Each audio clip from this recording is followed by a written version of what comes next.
Hey guys, what's going on? Welcome back to the channel. And today's video is actually one that should have gone up yesterday, but due to some things that I wasn't really happy with and that didn't go well, I'm doing it again. So, what is today's/yesterday's video, you might be asking? Well, we all know that Abarths are quite unique cars. They're cars that were made to divide the market. A car made to make small cars really fun. And a car that Abarth decided to make on a Friday afternoon after a couple pints and limoncellos. And because of this, you'll find that this car comes with some quite interesting and strange features. So, let's not waste any time and get straight into the video. So everyone, let's get started with one small and quite weird feature that this car has.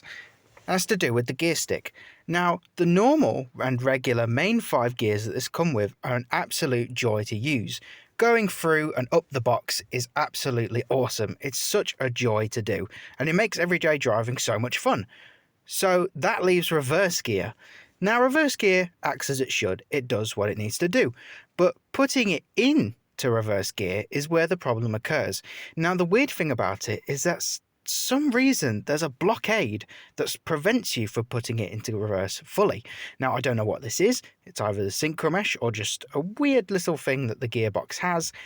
But yeah, for some reason it just doesn't let you put it into reverse sometimes and kind of says like, nah, we're good.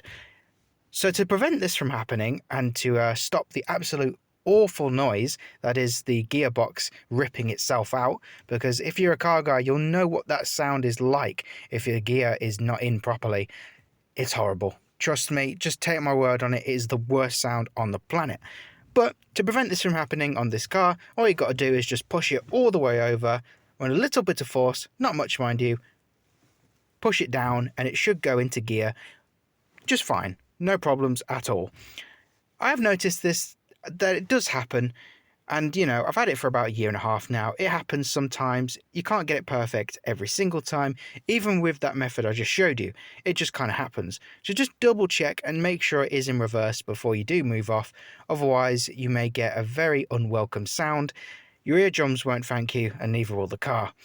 But yeah, that's pretty much it. And let me know in the comments down below, guys, if you do experience this same problem. Well, it's not really a problem, really. It's just a weird little thing that the car does.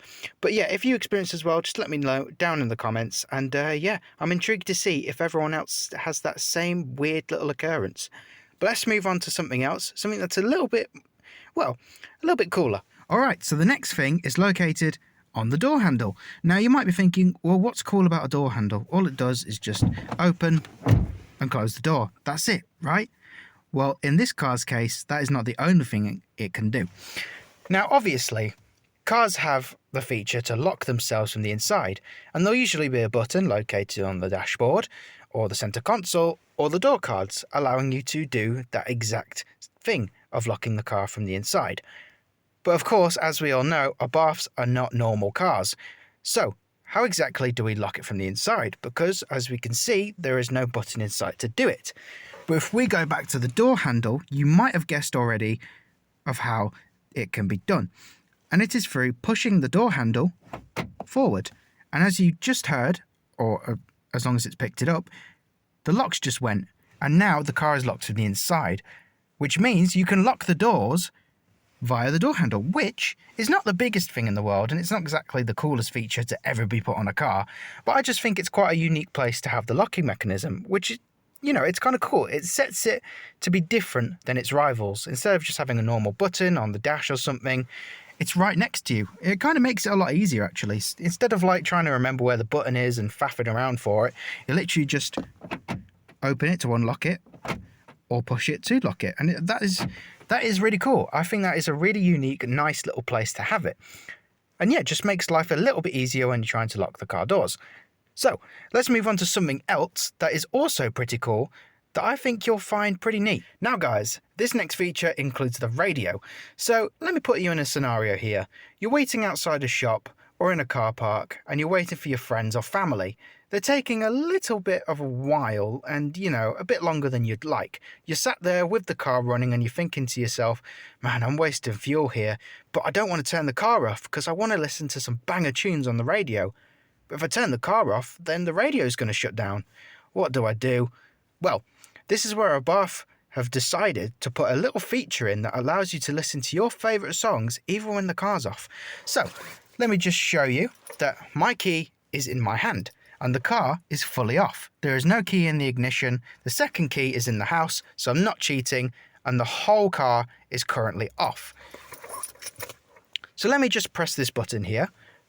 Actually, I think you do need the doors locked, so let me just do that first and then press the radio. Takes a second or two. There we go, guys. As you can see, the radio works even when the ignition is off and the car is not on at all.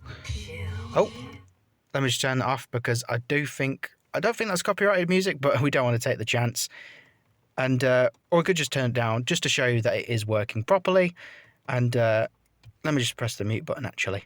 There we go. So yeah, as you can see, the radio is actually working when the car is not on, which is a really nifty and neat little feature to have. As I said, if you're in that scenario where you're waiting for a little while for friends to come back and you want to listen to some tunes without wasting power, you can just turn it on while the doors are locked. And I do think, guys, that the doors need to be locked in order for this to work. I can just show you real quick that if that is the case. So we'll just unlock the door here and try and turn it on. Oh, well, it turns out you can still do it even if the doors are unlocked. Well, the more you know. Let's move on to the next feature. The next feature is a little bit of a strange one again, and just like the gear stick, I don't know why this happens, but it just does, and it's to do with the windows. So, I would demonstrate this in a physical way, but it is quite cold outside, and having the windows open at the moment would probably give me quite a chill. So, I'll just talk you through this. Now, if I was to lower the driver's side window and then put it back up again, all it would take is one click of this button, hold it up for a second, and it would go all the way up, which is great. But on the passenger side, for some reason, even if you put the window all the way down and then do the same, flick it up and then let go, it should go all the way up by itself with that one click, right? Well, for some reason it doesn't. Even if you decide to do that, it just stops dead, and then doesn't go up anymore. So you have to hold it all the way until the window's closed properly for it to be, well, fully closed. Why, Abarth? Why? Why is this something that happens? I don't get it. Did they just forget to put the same mechanism for the window on the passenger side? Like, I do not understand that at all. But either way, again, like the gear stick, it's not the biggest problem in the world. It's just something that's on the car. It's a bit goofy, but I mean, it's fine, I guess. It just is what it is. So, with that in mind, and with that gone through, sorry, I cannot speak today at all. Let's move on to the next thing. Right, guys, so moving up to the turbo gauge, arguably one of the best parts of the car, because obviously it shows you how much fun you're having when you're behind the wheel. But there is sort of an annoying thing that happens with the turbo gauge, and it's kind of happens during winter. Now, cars don't like the cold as it is, but Italian cars especially do not like the cold, and this can be seen for when the turbo gauge, well, goes off. Now, what I mean by this is that during winter, sometimes it can get really cold, and then, well, due to this being Italian electrics, some of the parts go offline. Now, not all of the car decides to shut down, it just seems to be the turbo gauge, as when you start the car and go on a little bit of a drive, you'll notice that the turbo gauge isn't actually working. Now, don't fret, this isn't a problem and no parts need replacing. It just needs a bit of hot air in the cabin and a restart of the car for it to work again. Well, that's what I've experienced anyway. I've just put the AC on, cranked it all the way to hot and onto 4, driven around town a little bit with it on, and then restarted the car and it was fine. So it's just one of those little quirks again, like the gear stick and the windows. It just happens. But any car will start to be faulty during the cold and the winter. It just is what it is. But hey, as long as you can get it working again, it's all good, because who doesn't want a turbo gauge on their dashboard? And I suppose everyone would want it working. So yeah, just a quick tip there for you, just to make sure that the car's warm, and then it should start again. So let's move on to the next thing.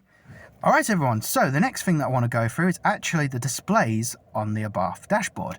Now, Usually we have two modes for this car. We have comfort and sport, and you can toggle between the displays. If I press the sport button right here, we get a different display, which is really cool. But it's one cool thing about this car actually is that when you turn the car off and back on, it starts in whatever mode you've left it in, which might not be the biggest thing in the world, but it's quite convenient as it means you don't have to toggle through the modes again and get it all set up before you start your journey. So that is really nice because on some other cars you don't actually get this feature. Like the C63S, for example, my dad used to have one, and every time he started it up, it always reset back to comfort mode, which is probably to save fuel on the startup, because believe me guys, the C63 startup is absolutely monstrous, so I suppose you'd want it in comfort, or eco, to save a bit of fuel when you absolutely start that monstrous V8 bi-turbo engine. So I get that. I mean, due to this being a little 1.4 turbo, there isn't exactly much to lose when you start up the car, so I guess it makes sense to have this feature in there. Another cool feature regarding the dashboard is actually that you get a G-force meter. I mean, with this being a sports car, I suppose it only makes sense, but for a car like this to come with a G-force meter is really nice. I don't know if other cars like the Polo GTI or the Hyundai i20N would come with this. I'm pretty sure they do because they are quite high up performance hot hatches, so I imagine they do, but the lower end ones, I don't think you'd get this. I mean, if you're spending a good chunk of money, I suppose you would want these little features in the car. So either way, it is nice to have them. Right guys, so here we are outside the car, because there is also some things on the exterior that are worth mentioning as well. So let's get into it.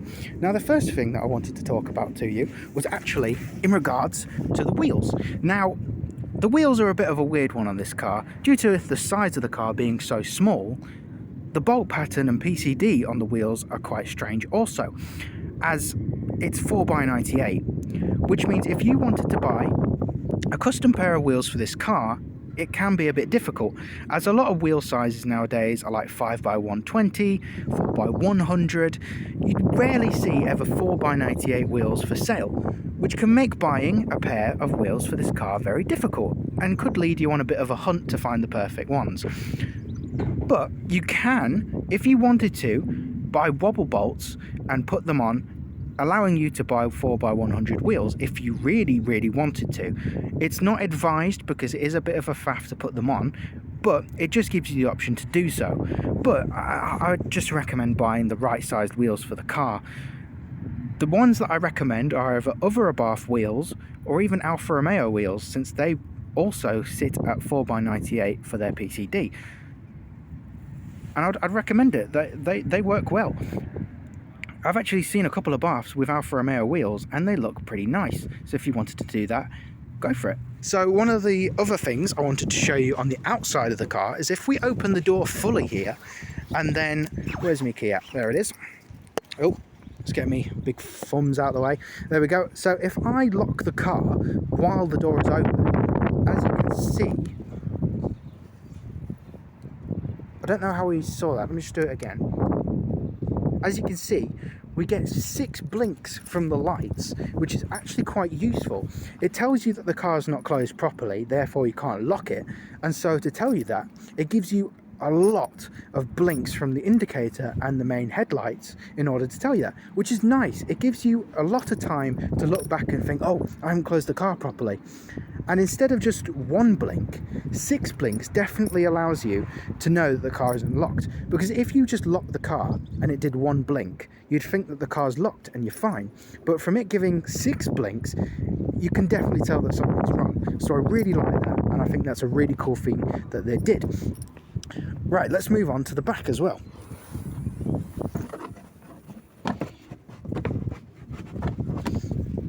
So, let me put you in another scenario here. You're driving along, and it's a really nice day. Bump! Massive bump in the road. Something's gone wrong. You have to pull over. You get out. What's wrong? Oh, the tyre's burst. It needs replacing. You cannot drive anywhere unless you replace this wheel. So let me just open the boot. Let me go into the back here and get my... Oh, no spare wheel and no spare tyre. Yes, guys, that is right. This car does not come with a spare tyre or wheel. which I suppose is more of a negative than a feature, as the feature would be the actual wheel itself. I don't get why they didn't put one in, because the wheels are quite small, but I do get it. It would be quite a lot of weight. It'd be like putting the brick in the back of this thing, so I understand. It's fine. But it is a bit annoying if you do want to change the wheel at all. You're kind of left and you have to call the AA or something, because otherwise you're stranded. Alright guys, so that is pretty much the outside of the car. There's not really features on the outside, but enough to make it really cool and satisfying to have. So let me meet you in the back, inside the car again, because it is starting to rain again. And we don't want to get wet, guys. Not really nice on a day like this. Alright everyone, that is pretty much it for today's video. I just wanted to take you through some of the cool and quirky little features that this car had. Some good, some weird, some a little bit annoying, but it is what it is. It makes this car, you know, it gives it a bit of character, I should say. Makes it a little bit different from his rivals, which is nice. You know, I like that. I mean, you can definitely tell which parts were influenced by the beer and which parts were actually designed to be, you know, really good, like the radio on that and the door handles. So, you know, it's a well thought out and designed car, and I absolutely love it. So I hope, you know, today I actually helped you to see and find some features of your Abarth that you may have not known about, because some things on this car I didn't know about until recently. Like I said, the radio, the door handles, and the windows and that. You know, it's just all very helpful and cool little features, you know, that I think you guys should know about as well. So that, as I said, that is pretty much the end of today's video. A quick one that should have gone out yesterday, but is now, you will see it today. So click that bell if you want to see any content as soon as it comes out. Planning to get some stuff out this week, as long as it doesn't rain like it does today. But hope you've enjoyed today's video. Like, comment, and subscribe if you want to see more, and I'll see you guys in the future. Have a good one.